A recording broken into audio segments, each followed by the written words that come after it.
esta é provavelmente uma história que eu não contaria a ninguém se não falasse sobre o que falo agora. É daquelas coisas que todas as empreendedoras provavelmente já passaram, mas é muito difícil admitir que nós erramos ao ponto de sentirmos que estamos a falhar aos nossos clientes. Eu hoje quero contar-te o dia em que uma cliente, na verdade, há mais ou menos 2 anos, me mandou uma mensagem, era uma terça-feira à tarde, se não me engano, a perguntar como é que estava a tarefa X. Era uma tarefa ainda um pouco complexa, ia durar ainda alguns dias, portanto não era aquelas tarefas que nós fazemos e fica pronta logo, e eu não fazia a mínima ideia do que é que ela estava a falar. E isso, quando eu vi a mensagem dela, eu lembro-me de pegar no telemóvel, olhar e pensar: "Ok, daqui a bocado tenho que responder", mas do nada, eu olhei para o telefone e pensei: "Mas o que raio é que ela está a falar? Eu nunca ouvi falar sobre isto". E a verdade é que depois eu fui ver as reuniões, que nós tínhamos tido, etcétera, as gravações, e essa tarefa tinha sido mencionada. Mas por algum motivo eu não tinha atualizado a lista de tarefas, o nosso portal de cliente, o que fez com que eu me esquecesse completamente. E uma tarefa que devia ter sido entregue no dia foi atrasada, e eu tive que dizer à cliente e ser muito honesta com ela. Mas é muito duro, e tudo bem que a cliente percebeu e tudo mais, não houve grandes dramas, mas é muito duro nós percebermos que estamos a falhar. É muito duro nós sabermos que estamos a falhar com aquilo que o cliente pagou, com aquilo que ele contratou, tudo por um erro nosso. Porque quando há outro erro da plataforma, internet, etc., é o que é. Nós não podemos fazer grande coisa. No entanto, quando nós sabemos que é um erro nosso, custa muito. E depois vem aqueles pensamentos típicos de não sou boa profissional, não sei para que é que meti nisto, se calhar devia de ir à procura de outro trabalho, agora ela não vai querer renovar, agora ela vai procurar outra pessoa, ela de certeza que acha que eu não sou assim tão boa, nunca mais vai confiar em mim. E pouco a pouco nós vamos nos convencendo que nós não somos aquilo tudo que pregamos ou aquilo tudo que nós sabemos fazer. E a verdade é que depois isso começa a passar para o outro lado, começa a passar para os clientes que nós já temos, para os potenciais clientes que nos acompanham nas redes e que começam a perceber a nossa insegurança, o nosso tremer na voz, a nossa desconfiança perante aquilo que nós estamos a apresentar, que à partida é bom, mas nós, com tanta coisa que temos na cabeça, começamos a acreditar que afinal se calhar não é assim tanto e que parece que estou a enganar as pessoas. E contra mim falo, porque eu fui essa pessoa e ainda há coisas que eu parece que tenho medo de mandar cá para fora. Isso tudo tem sido um trabalho. Aliás, os vídeos no YouTube têm sido um trabalho um bocadinho também para isso, para eu ganhar mais confiança naquilo que eu vendo, naquilo que eu faço, porque eu sei que sou boa, eu sei que o meu trabalho tem valor, mas às vezes é difícil ter esta confiança. E juntando aí a falhas que nós temos com clientes e depois começamos a convencer de que isso é realmente uma verdade, ainda piora toda a situação. Então, basicamente, quando isto tudo aconteceu, foi quando eu comecei a perceber que nós não podíamos continuar a trabalhar assim, nem eu, nem os clientes. Eu não podia continuar a ter umas coisas no Notion, outras coisas no Trello, porque ainda por cima eu fazia gestão de redes sociais, então o que acontecia era que, dependendo da preferência do cliente, eu acabava por fazer uma plataforma e outra. E claro, e atenção, que é muito importante nós termos esta adaptabilidade para os clientes, para aquilo que eles conhecem, para aquilo que eles funcionam, mas também é importante eu ter soluções já preparadas para o meu negócio. Imaginem, não é a cada cliente que vem eu vou adaptar a minha forma de trabalhar. Não, eu tenho um processo e quando um cliente contrata principalmente freelancers, prestadores de serviço, etc., o cliente vem à procura de o profissional que ele está à procura e que ele está a contratar já tenha uma solução e uma estrutura pronta para lhe apresentar. Ele não vai à espera que tu te moldes, ok? Que tu te moldes ao trabalho dele. Até porque se tiver, ele não precisa de um freelancer, ele precisa de contratar uma pessoa para a equipa internamente, está bem? Pronto. Portanto, cheguei disso, pronto, se calhar não devia dizer nada disto. Mas, quando nós procuramos um prestador de serviços, eu espero que essa pessoa já tenha esta estrutura pensada. Eu vou-vos dar um exemplo muito claro. Eu contratei recentemente uma designer, a maravilhosa Catarina, e quando nós tivemos a nossa primeira reunião, ela explicou-me logo tudo. Eu disse-lhe exatamente aquilo que eu estava à procura, aquilo que, enfim, gostava de acontecer no meu negócio, porque é que eu necessitava de contratar agora, e basicamente ela disse-me logo: olha, eu trabalho assim, assim, assim, tens que entregar as coisas até esta data, e eu entrego-te as coisas até à outra data. Portanto, ela já tinha todo um processo feito, e é esta clareza que eu espero. Se eu quisesse uma pessoa que andasse totalmente às minhas regras e à forma como eu trabalho, o que eu faria era contratar alguém internamente, não uma pessoa que é uma prestadora de serviços, ok? Então, ou uma agência ou uma coisa do género. Portanto, eu tenho que ter esta estrutura já pensada e posso ter, lá está, um plano B. Imaginem, quando eu comecei a trabalhar com o Notion como a minha principal ferramenta de trabalho, havia clientes que nunca tinham trabalhado com o Notion e eu ensinava-as se elas assim quisessem, e outras que, por exemplo, trabalhavam com o Trello, mas eram as únicas soluções que eu trabalhava, ok?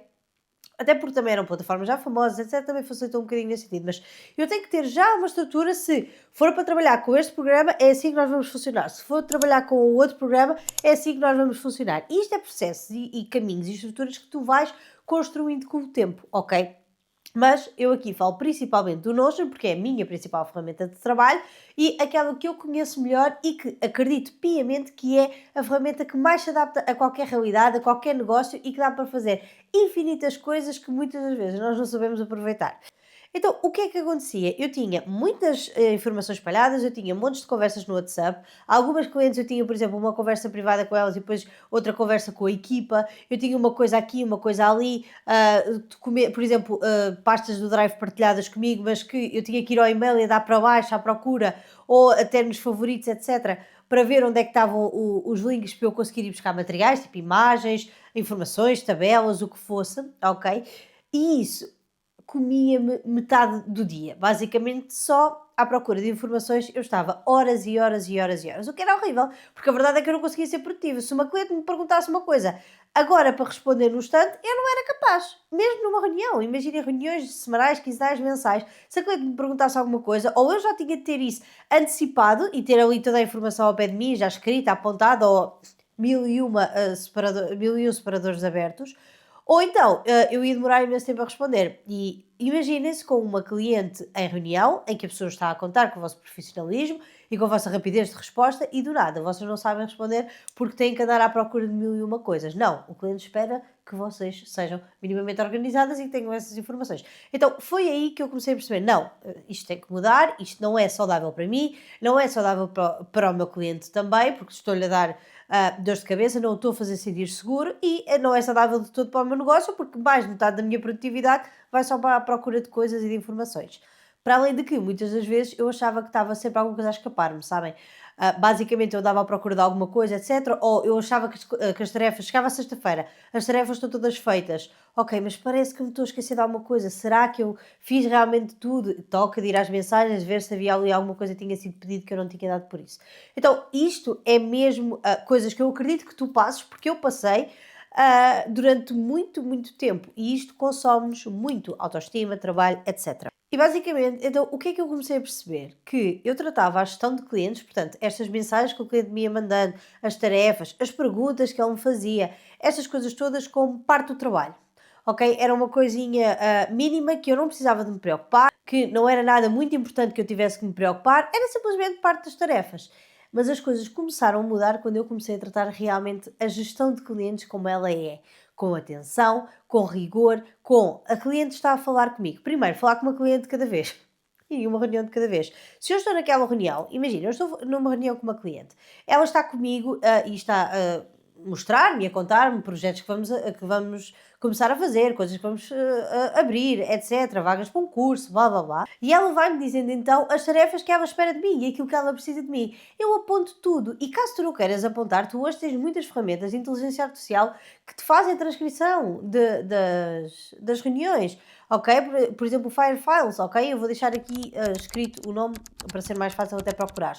Portanto, tu hoje tens ferramentas que só te facilitam esse trabalho, mas aponta tudo, não é? Acabar uma reunião e já entrar a fazer outra coisa que não tem nada a ver, não. Há um tempo, e isto é uma coisa que tu deves até reservar no teu calendário, a minha reunião é das 10 às 11 da manhã, tudo certo. Das 11 às 11 e meia é um tempo reservado para a gestão daquele cliente. Ou seja, o que é que foi falado naquela reunião? Eu tenho tarefas novas para fazer que ainda não tinham sido faladas. Então, eu vou pôr a tarefa nova no nosso portal de cliente.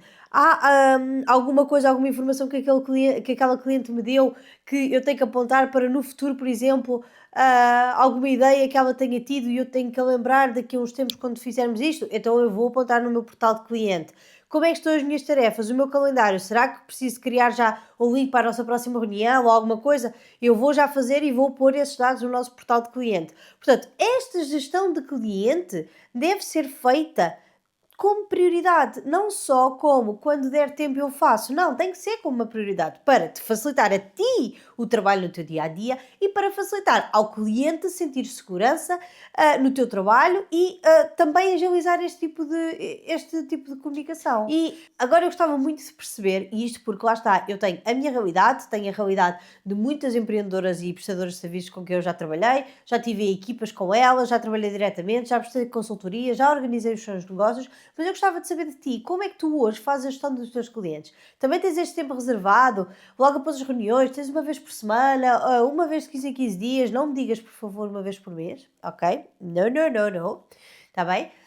Como é que tu fazes hoje? Que plataformas é que usas? Achas que estás a conseguir fazer da forma certa? Achas que ainda podias melhorar um bocadinho mais esse processo? Conta-me aqui em baixo nos comentários que eu vou adorar saber e deixo aqui a reflexão de caso não faças nenhuma destas coisas que eu disse ao longo deste vídeo, mas estejas a sentir-te realmente cansada, assoberbada, cheia de coisas e não sabes por onde pegar, por favor envia-me mensagem que nós vamos falar um bocadinho melhor sobre isso e eu até te vou ajudar a perceber como é que tu podes melhorar então este gestão de clientes, tanto para ti como para o teu cliente, porque não há nada melhor que garantir uma boa experiência a um cliente, porque cliente que gosta volta e ainda recomenda. Tenho a certeza que já ouviste isto em algum lado e é a mais pura das verdades. Eu tive muito tempo só basicamente a trabalhar por recomendação, nem eu não produzia praticamente conteúdo, eu não fazia nada porque não tinha tempo, mas e mesmo assim os clientes até começavam, até continuavam a chegar porque vinha muito por recomendação de boas experiências de clientes comigo.